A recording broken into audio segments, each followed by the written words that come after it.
I'm Dennis Anderson along with Julie Zenner, and here's what's coming up on Almanac North. DFL candidate for the 8th District Congressional seat, Jason Metsa, is here. He's hoping to top 4 other Democrats running in the August primary. Well, the Duluth City Administrator David Montgomery announced this week he will retire in the fall after 9 years on the job. And we'll have the week's top business stories from the folks at Business North. Don't go away. Almanac North is next.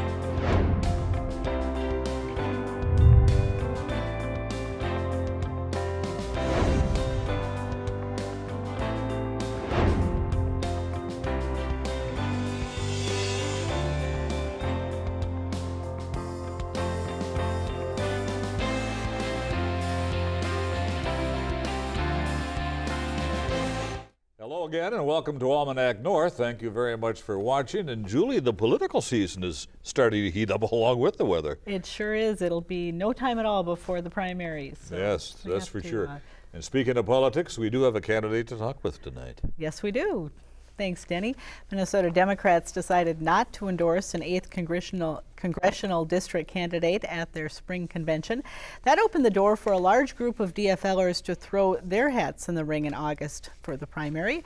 Our first guest is one of those candidates. State Representative Jason Metsa is a Democrat from Virginia. And welcome. Thanks for being here. Hey, thank you so much for having me. It's always great to be on Almanac North. Awesome. Well, it's a big decision to run for Congress. You've got a young family. What made you decide to throw your hat in the ring? You know, my wife and I sat down and talked. We wrote our list of pros and cons down. The list of cons far outweighed the pros. And we were really wondering, though, what life was going to be like for our family and other families in the district. And we thought, do we sit and watch a TV and worry and complain, or do we go out and do what we like doing now, which is taking some action and trying to make a change for the better? So we're passionate about making sure the economy is working for working people again, making sure that Social Security and Medicare remain intact, and that people have access to things like affordable health care and 21st century jobs in this region. So we decided to throw our hat in the ring and give it a good old-fashioned range try and try to earn the support of voters around the district. If you get the nod to run in the general election, how do you differ from Pete Stauber? I think our policies differ quite a bit. We look at the way that we've worked here in the region as just Republicans and Democrats, and there's kind of a stark divide in folks saying that entitlement programs that they don't support, and Paul Ryan's done a very good job of making sure to try to say we're having issues with Social Security and Medicare and they're draining the system, but then they can afford to pass a tax bill that's giving trillions out to people, big business, Wall Street 1%ers, over the next decade. I think that we have to have a budget that reflects our values, and that we need to start investing in working people again and making sure that our communities have the resources that they need and the infrastructure that they need to thrive on their own. And I'd say those are the biggest differentiators. Is I believe in giving your tax dollars back to the community and letting them work to create those programs so that they can be successful on their own merits. You have what's called the Northern New Deal plan. What is that? We're really excited about the Northern New Deal. We went out and listened. We wanted to make sure that we were starting this campaign by talking to folks around the district, hearing what they had to say. Story that keeps in my head is a woman in Walker got a letter one day saying her insurance wasn't going to cover the medication she was on anymore. No explanation in the letter, no option for appeal. And it's issues like that that other folks brought forward, and it's why we're supporting a Medicare for All program that would cover people's medical, dental, vision, and reproductive health. It's why we're supporting a 2- and 4-year free public education. And how do you pay for all of that? You know, I think that when we look at a tax bill that we've got where we have prioritized over the last many years here, the wealthy and big businesses, we aren't seeing the jobs getting created. and the wages keeping up. You know, CEO pay since basically 1978 has gone up by 937%, while working families have barely kept up with inflation.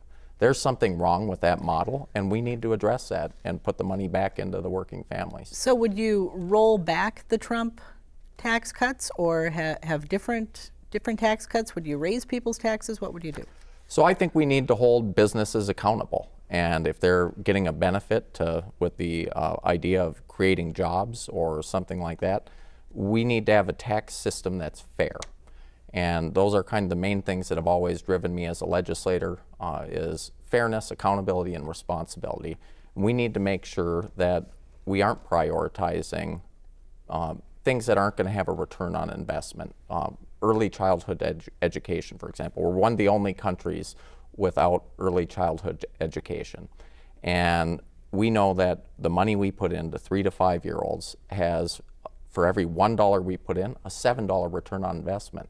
And that means our kids get a little kickstart with the education they deserve to be successful in life later. Those are the kind of priorities I think we should be investing in. And then making sure our small businesses on Main Street can thrive in Duluth and up on the range and over in Brainerd and down in North Branch, because our local businesses aren't playing on a level playing field with some of these large companies. Mm-hmm. Many Iron Rangers support the new steel tariffs. Are you for the tariffs that have been put in place, or if not, what would you like to see in terms of trade reforms? You know, what I've heard is people want a level playing field for the American worker.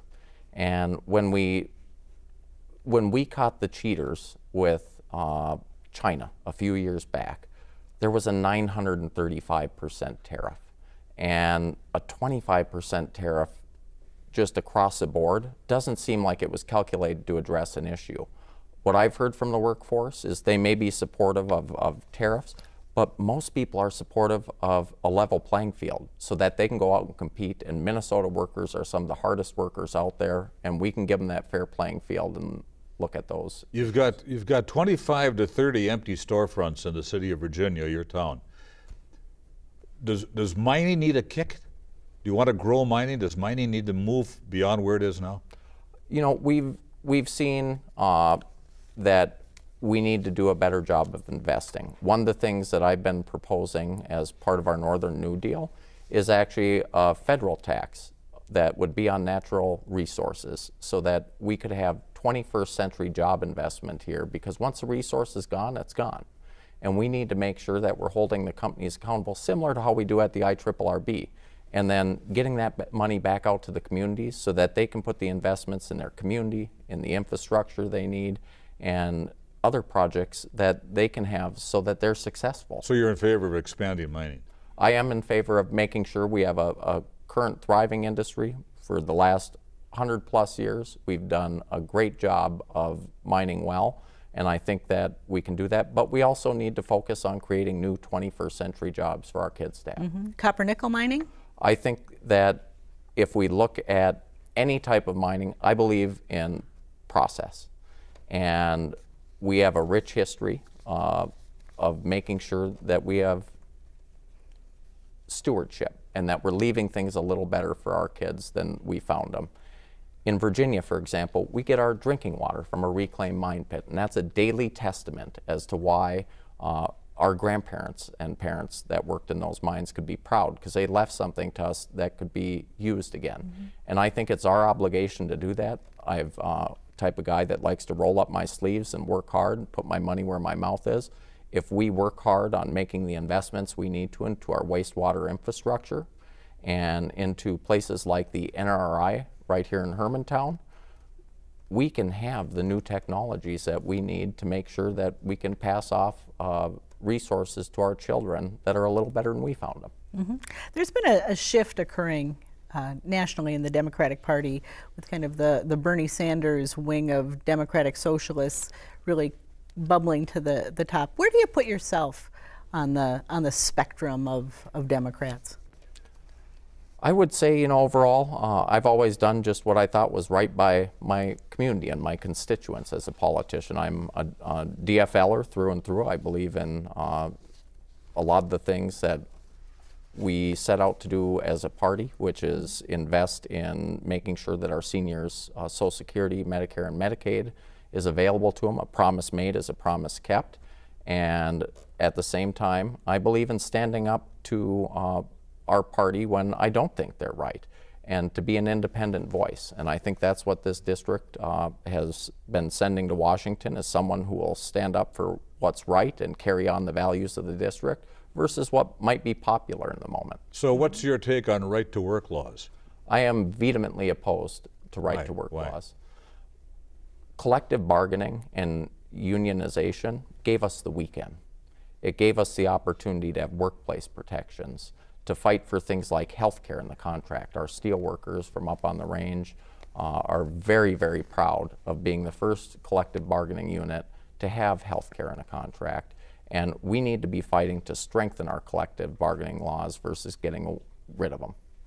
We have about 30 seconds left. Lots of hunters up in this area concerned about Second Amendment rights. What's your position on gun control? Are there changes that you'd like to see?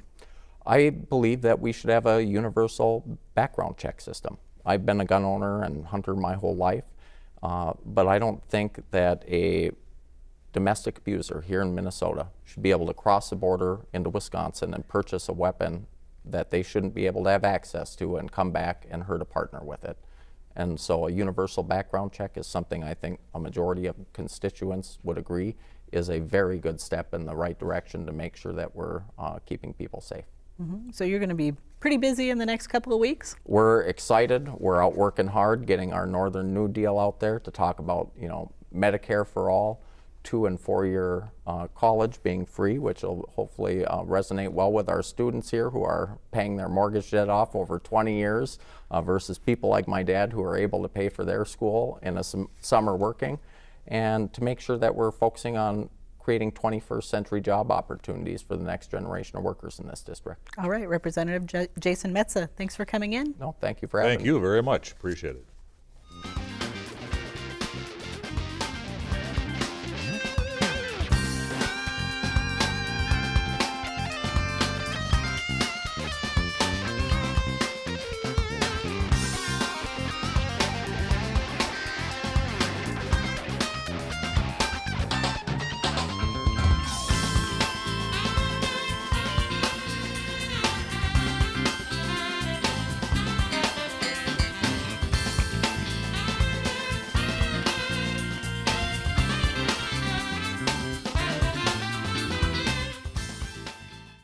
After 9 years on the job under 2 different mayors, Duluth City Administrator announced this week that he is retiring from the job this fall.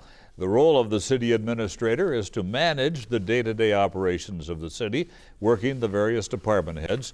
It's a non-political position, but one that is key to moving a mayor's initiatives forward. David Montgomery is here now to talk to us more about his decision to retire. David, thank you so very much for being here. You look like a happy man. I feel good. You feel good. That's good. You successfully transitioned from one mayor to the next. Why not stay with it for a while? Why retire now? Well, I've been at this 9.5 years, and that's a long time in this job. There's a lot of pressure, a lot of just issues going on. I'll be 61 coming up here in September, and I've got other things I want to do. I want to go play a little bit. I'd like to go explore other options. And I just think sometimes you wake up and you just feel like it's time. And I think in my case, it's time, and it's time to move on and let someone else have a crack at it. Take us back. How'd you get the job in the first place? Was this always a lifetime goal to be in city management? I spent my life in public accounting and in the private sector in finance. I'd never had any dreams of being in governmental work. My baby brother was having dinner with Don Ness, and I said, why are you? He gave me a call while I was down at the Star Tribune, and his fiance was best friends with Laura Ness growing up, and Don was talking about professionalizing his finance function, and my brother oh so helpfully said, oh, my brother does that.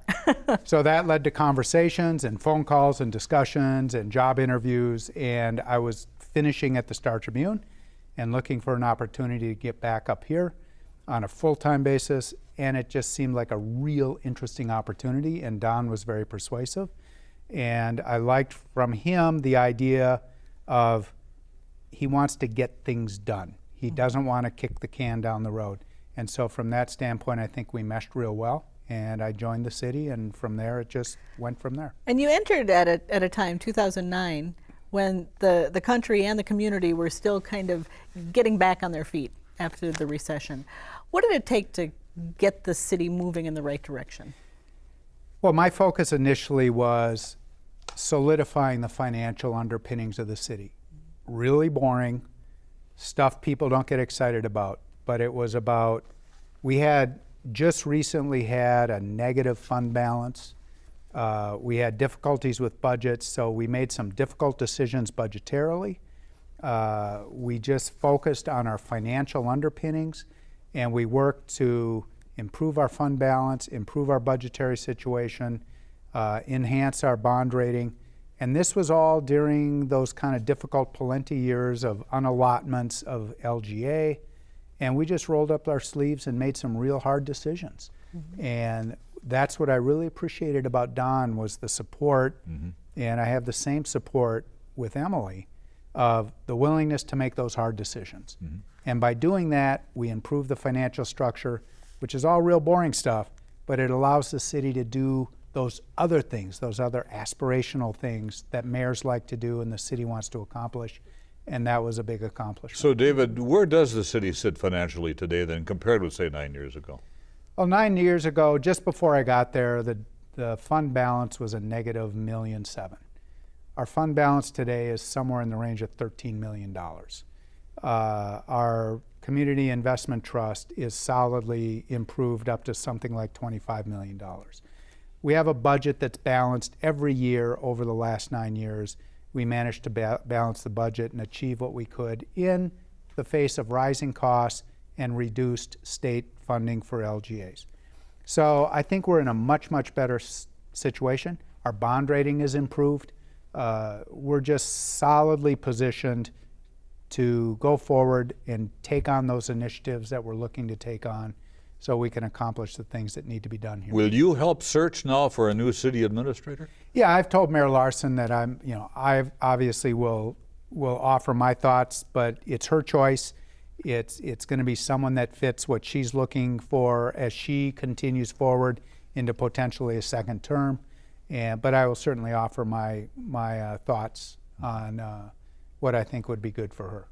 Let's talk about some of those fun things that the city's been able to do because it has been on a more solid financial footing. What are you most proud of as you look back at your years? Oh boy, I mean, other than the financial stability, we've got, after endless discussion, we have Superior Street underway. We managed to put together a new parks levy to provide secure funding for the park system.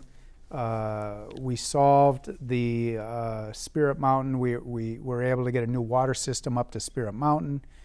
We passed a street fee with a lot of public input, a lot of public support that then has morphed into the sales tax that 77% of the people in this city said, yes, please tax me and fix my streets.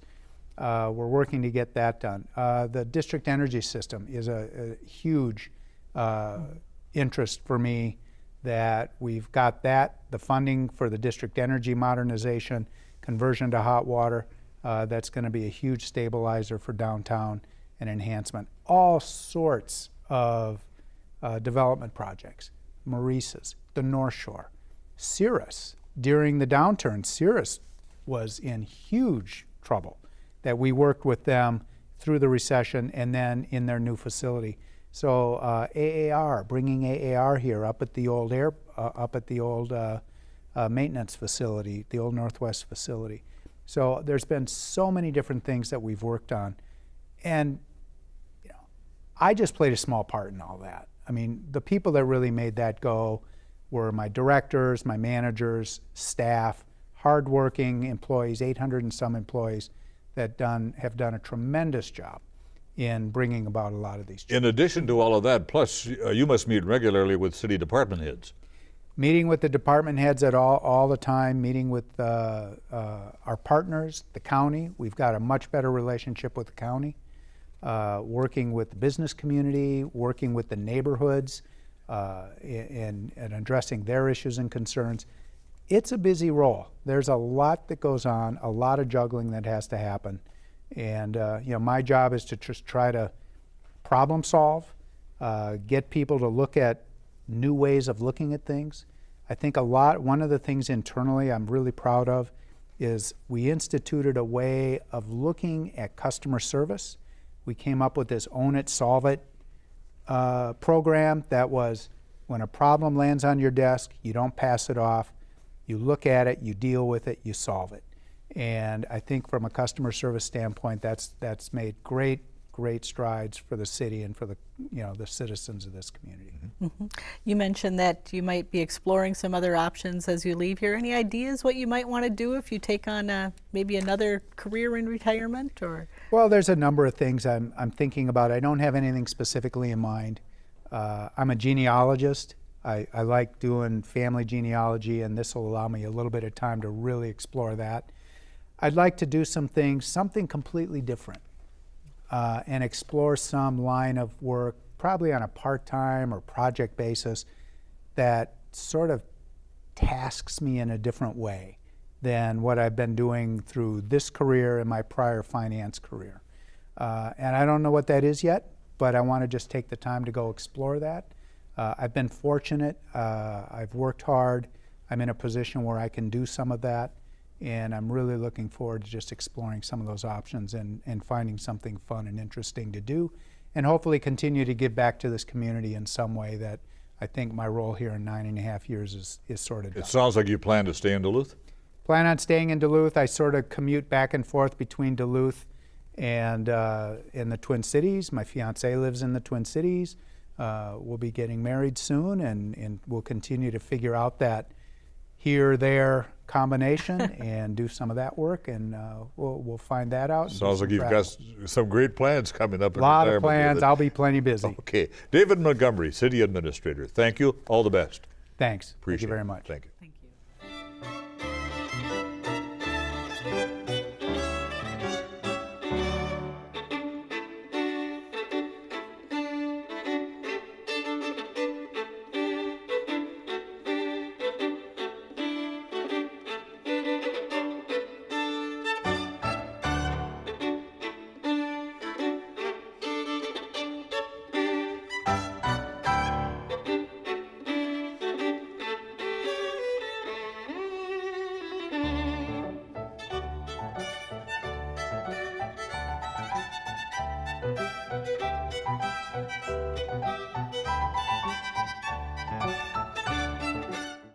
Well, it's time for the business news from the editors at Business North.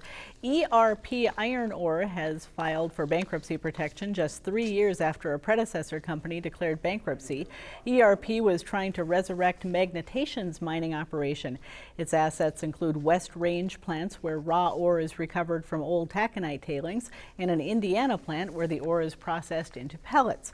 Nothing has been produced at either site since ERP bought Magnetation at auction and discovered maintenance and environmental compliance problems. So far, no reorganization details have been filed with the court. Community Memorial Hospital in Cloquet has opened a new family clinic. It's staffed with family medicine physicians who care for patients of all ages. A special focus will be obstetrics, including C-sections and women's health issues. The facility opened with one physician who will be joined by 2 more family medicine doctors in August and a 4th next year. The clinic is located in Community Memorial Hospital on the 1st floor.